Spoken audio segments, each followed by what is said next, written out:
Episode 5, St. Christopher and Old Big Ben. Back in the good old days when Boris poked fun at people wearing face masks, I was still able to smell. Not in the sense of old fishermen never die, they just smell that way, or even I was born upside down, my nose does the running and my feet do the smelling. Nothing so vulgar, I assure you, but it has become a hot topic for me, with my nose full of plastic, my olfactory orifice, and I have been socially distanced long before it became fashionable. My nose itself works fine, but the air intake on my nippy ventilator is usually a good 1 or 2 meters away. I only get to smell anything properly when my mask is off, but this can only be a fleeting whiff. Being without a mask for longer could have consequences, like death. How's that for a grave side effect? Still, I'm glad I chose breathing over smelling. It's only common sense, and I really don't miss the obvious candidates like drains and dustbins. But for me, the effect of some smells is more unexpected. Many years ago, I went with my parents to Bulgaria. I knew nothing about Bulgaria apart from the stuff in the Wombles. It turned out to be a country blessed with stunning scenery and fascinating history. No one told me how beautiful the Balkan Mountains would be. I was also not expecting field upon field full of roses, making whole areas resemble one vast rose garden, and nobody promised me that.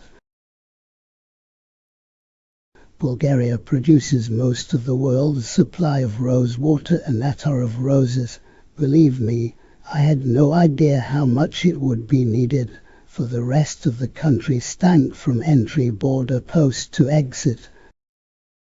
The locals claimed it was Kala gas, but I think my father was spot on.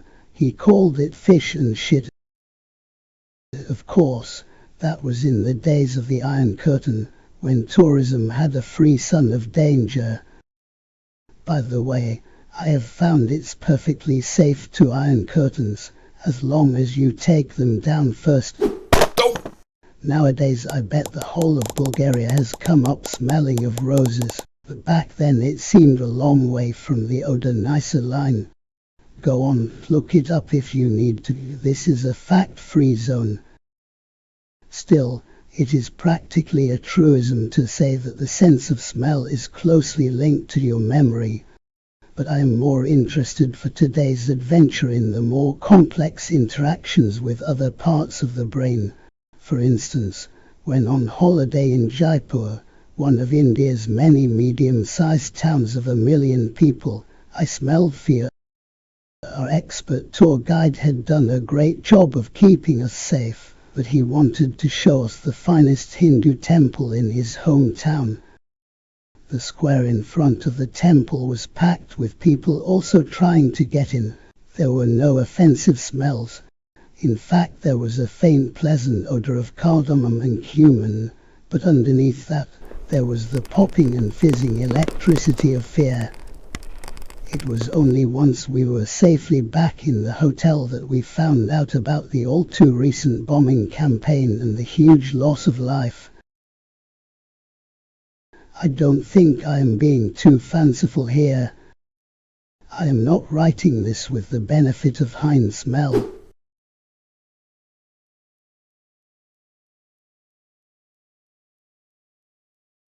Other examples of atmospheric undertones I have sniffed out are poverty in Delhi, despair in Bosnia, hope in Manchester, and hospitality in County Durham. Not the bit the blessed Cummings drove to in order to check his sight, but the old mining villages around Durham City. That's enough. I think you've got the picture.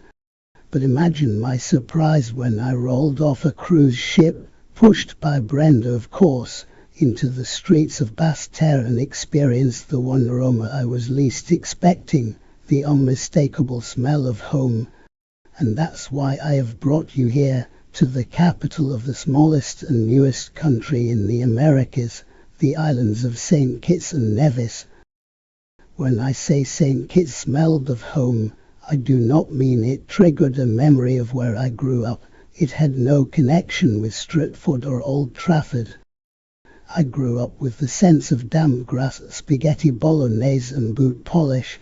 They added up to the feeling of hopefulness. But not even the curry goat takeaways of Moss Side I used to walk past to watch Manchester City had anything to do with what I could smell here in Basseterre.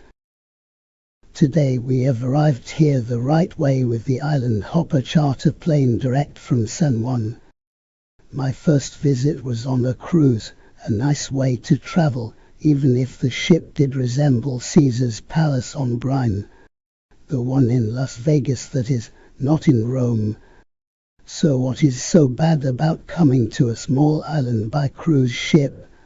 Well, for one thing, it's hard to get much of a feel for an island like St. Kitts in 7 or 8 hours. That's why we are here for 5 days. But time is not the main problem.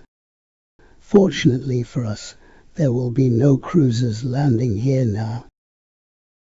But normally, the peak season will see 2 huge vessels simultaneously disgorging their cargo of tourists. Even this capital city will be overwhelmed.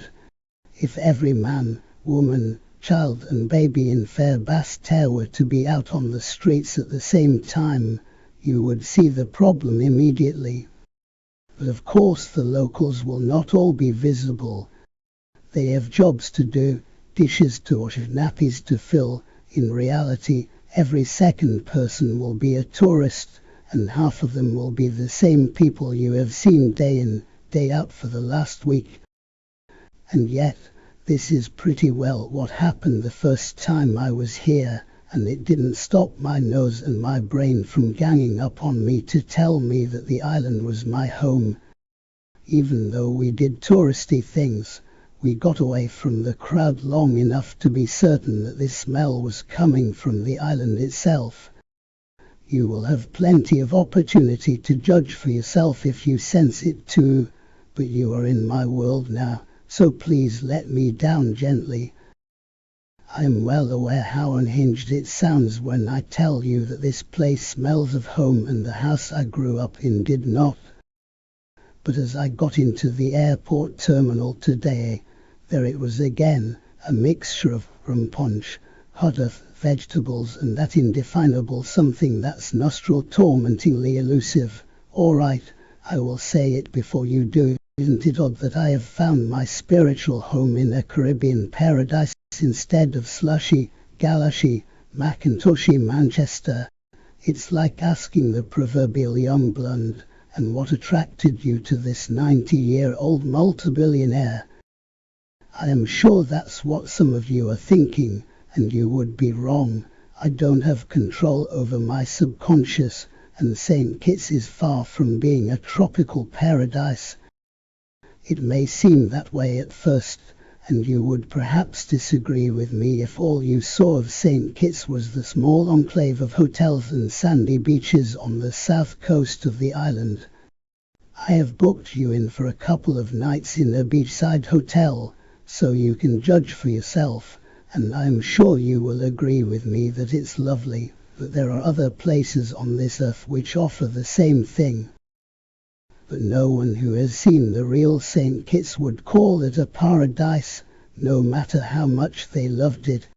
It is small enough to see in a few days, but it is burdened with too much history and too much geology. St. Kitts and Nevis are unique in several ways. This fledgling country is called by a nickname and a flight of fancy. Its greatest curse is now its greatest boon, and its people are more resilient than any others I have ever heard of, which is just as well, as history has dealt its inhabitants a particularly duff hand of cards. To understand the full horror of the island's past, you would have to do more research than I have done. To be honest, I did make a start, but it all got too depressing. I think the word horror is pretty accurate. You've got internet coverage here, so knock yourself out. I intend to concentrate on the positives. Believe it or not, this is the positive version. The indigenous people came face to face with Christopher Columbus and his cronies, which was the writing on the wall for them. It was colonized by the Spanish, the French and the British.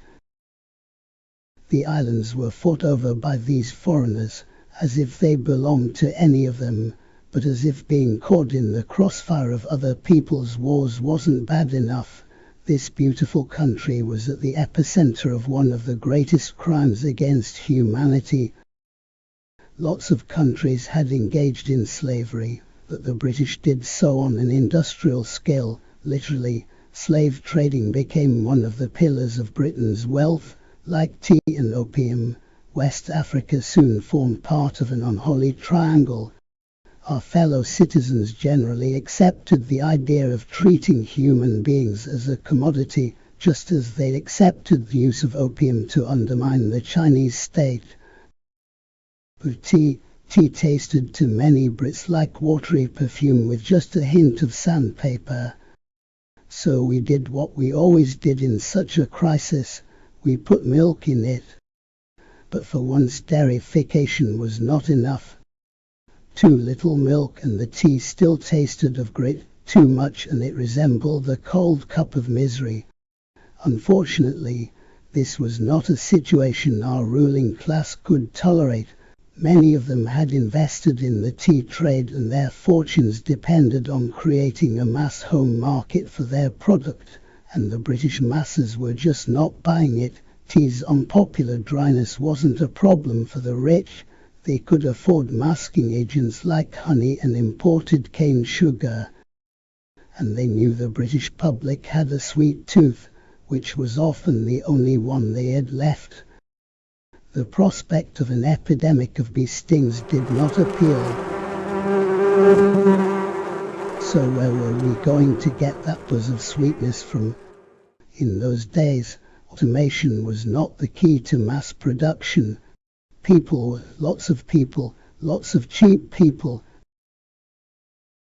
Unfortunately, there wasn't a ready supply of cheap labor where sugarcane grew best, in the West Indies, so moving a large number of people from Africa seemed the best option. There is still plenty of evidence of man's inhumanity to men, women and children on St. Kitts if you look for it. But I'll pass, because we have one more catastrophe to witness. When the slaves were free, they had nothing to live off more than just a few vegetables, so the logical thing to do was to carry on growing and exporting sugar. Demand for the sweet stuff had grown exponentially in the 20th century, and the islands finally started to make a modest profit from it. Thanks to us Brits, every available acre was already covered in canes, and St. Kitts had the infrastructure to handle the crop, courtesy of their trading partner, the British. The sugar cane basked in the sun, hands were shaken, everyone relaxed. What could possibly go wrong? Ask the people of Ireland. They knew all too well the danger of monoculture. The crop that thrived there was potatoes, and the laws of economics dictated planting solely the best cropping variety. When the blight struck, there was no plan B and the word variety became a sick joke. Next time you are tempted to yawn or shrug your shoulders at the word biodiversity, remember the Emerald Isle and our hidden gem in the Caribbean. St. Kitts may not have witnessed the epic scale of the potato famine, when millions of Irish people starved to death or emigrated, but it did suffer a double whammy, which would have squashed a less resilient population. You see those big fields over there are packed tight with what looks like giant weeds. They are in fact just that. The sugar canes are growing like weeds and the weeds are doing their best to grow like sugar. So what is this double whammy? While tourism flourished, People looked relatively well lunched. COVID has stopped the cruise ships. Any takers for a luxury bedroom in an oversized incubator? I thought not. The silver lining for us is that there are only a handful of visitors here and you have ideal conditions for sightseeing on this beautiful island and talking to the locals, which are the two delights of this place. I hope the inhibitions dropped in Puerto Rico have prepared you for chatting with everyone in sight. Once you have got used to asking people to repeat what they have just said, only more slowly. The iron lining is that I am still in discussions with some of the most intransigent people outside of Russia about quarantine in Boston. Oh, and I can't go with you to Nevis. Apparently I am a fire hazard. Don't ask. All of which doesn't count towards the double whammy. You've got to go back a few decades for that. COVID is not on my list because we are all in the same boat, but clearly not on the same ship. The double blow came from European politics and health gurus. The health thing is pretty obvious. Fat, type 2 diabetic, artery-clogged countries around the world are reducing their sugar intake drastically, which is surely a good thing for them. Unfortunately, these are also the countries that can afford to import cane sugar. Part 2 of the whammy takes a bit more explaining. So please be patient. The global downturn in demand for sugar was a blow, but there was still a market for the sweet stuff amongst their friends the British. Right. Wrong. The island's over-reliance on a single crop was fine until political horse trading left them high and dry. According to the locals here, the UK gave in to pressure from other European Union members to buy more of their sugar made from inferior sugar beet, and the Brits gave way in return for something else we wanted more. More than loyalty to our former colonies. I don't know if this version of events is accurate, and frankly I don't care. The only thing that matters is that people here believe they have been betrayed by their closest friends, that every time they look at their abandoned crop, they are reminded that it is not wanted, that they are not wanted. Of course they will not put it in such melodramatic terms. They will tell the story in their own wistful, understated way, which makes the whole sorry saga that much worse. Pick the fun bits out of that. Well, I may have failed, but the people of this tiny new country have amazingly, joyously succeeded. And that is why St. Kitts smells like home to me, and why I have brought you here. Of course, my oversensitive nose may be topped by a pair of rose-tinted sunglasses, and I haven't even told you about the monkeys yet. A few years ago, people living in the countryside started to notice a rise in petty crime. The human crime rate was already high enough. Sorry, did I forget to mention that? And the source of the new outbreak was soon discovered to be just that. A few pet monkeys had escaped and had disappeared into the small but dense rainforest. I don't know what kind of monkeys they are and the locals can't seem to agree, but the key point was that the band of furry fugitives contained at least one male and one female of breeding age.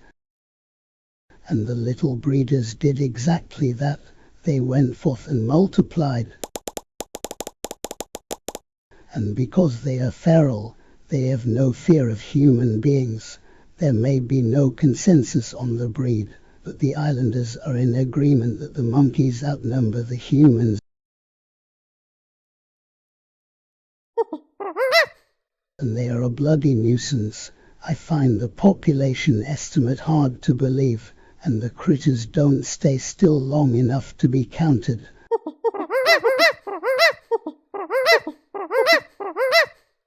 But what I believe is neither here nor there. The rules of our odd odyssey say that perception is all. If the islanders say they are under attack from 60,000 feral monkeys, Who are we to disagree? Someone said the best form of revenge is success. Probably the same non-PC bloke who said that behind every successful man stands a surprised woman.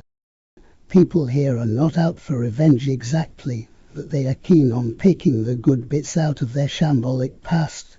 One wise suffragette went so far as to say we should embrace our enemies, although that didn't work with race horses. But this strategy is nearer what is happening here. St. Kitts has embraced the ogre of slavery and thereby hacked it down to size. People here are proudly showing off their African past, cooking and dancing their forebears would have done once they had shaken off their shackles of enslavement. They dress, dance and drum to an African beat, and not just for the tourists. I have been musing recently on the scope for gentrification with bearded men and women serving craft rum in jam jars and a new Nigella cookbook called something like Straining for a Caning. But for the most selfish of reasons, I hope it stays like this, and you've got to love a country that calls itself by the diminutive of St. Christopher and Nevis after a British man's fancy that the lush tropical island in the sun looked like the tallest mountain in Scotland, Ben Nevis. And why? Because the fluffy white pillow of cloud like a wreath around the island's summit looks like snow. Is it any wonder that the locals seem to chuckle when they speak to tourists? Disclaimer: I would like to apologize unreservedly for any accuracies that may have found their way in accidentally.